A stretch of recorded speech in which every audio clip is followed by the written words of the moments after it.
ಶನಿವಾರ ಹುಟ್ಟಿದವರ ಗುಣಧರ್ಮಗಳು ಹೇಗಿರುತ್ತೆ ಮತ್ತು ಅವರು ಯಾವ ದೇವರನ್ನ ಆರಾಧನೆ ಮಾಡಬೇಕು, ಅವ್ರ ನೇಚರ್ ಹೆಂಗಿರುತ್ತೆ ಅನ್ನೋದು ತಿಳಿಸ್ಕೊಡಿ. ಇವ್ರು ಎಷ್ಟೇ ಬೇರೆಯವ್ರಕ್ಕಿಂತ ಹೆಚ್ಚು ಪರಿಶ್ರಮ ಪಟ್ಟರು ಕೂಡ ಅದಾಗ್ಲಿಕ್ಕೆ ಒಂದ್ 2-3 ಅಟೆಂಪ್ಟ್ ಅನ್ನ ತಗೊಳ್ಳುವಂತ, ಇವರು ಹೆಚ್ಚು ಜಾಸ್ತಿ ನಗೋದಿಲ್ಲ. ಅಷ್ಟು ಪ್ರಾಬ್ಲಮ್ಸ್ ಗಳನ್ನ ಇವರು ಅನೇಕ ಬಾರಿ ಅನುಭವಿಸಿರ್ತಾರೆ. ಬೇಗ ವಯಸ್ಸಾದವ್ರ ರೀತಿ ಕೂಡ ಇವರು ಕಾಣುವಂಥದ್ದು, ಕೂದಲು ಏರ್ ಲಾಸ್ ಮಾಡ್ಕೊಳ್ಳುವಂಥದ್ದು, ಕಷ್ಟವನ್ನ ಅನುಭವಿಸಿರ್ತಾರೆ. ಅದರ 10ರಷ್ಟು ಕೂಡ ಕೆಲವು ಬಾರಿ ಶುಭ ಫಲಗಳನ್ನ ಇವರು ಅನುಭವಿಸ್ತಾರೆ.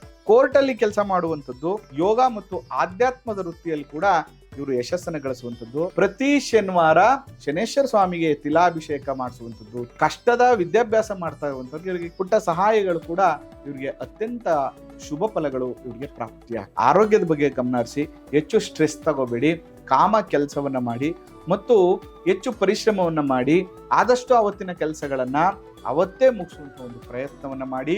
ಖಂಡಿತವಾಗಿಯೂ ನಿಮ್ಮ ಜೀವನದಲ್ಲಿ ಯಶಸ್ಸು ಪ್ರಾಪ್ತಿಯಾಗತ್ತೆ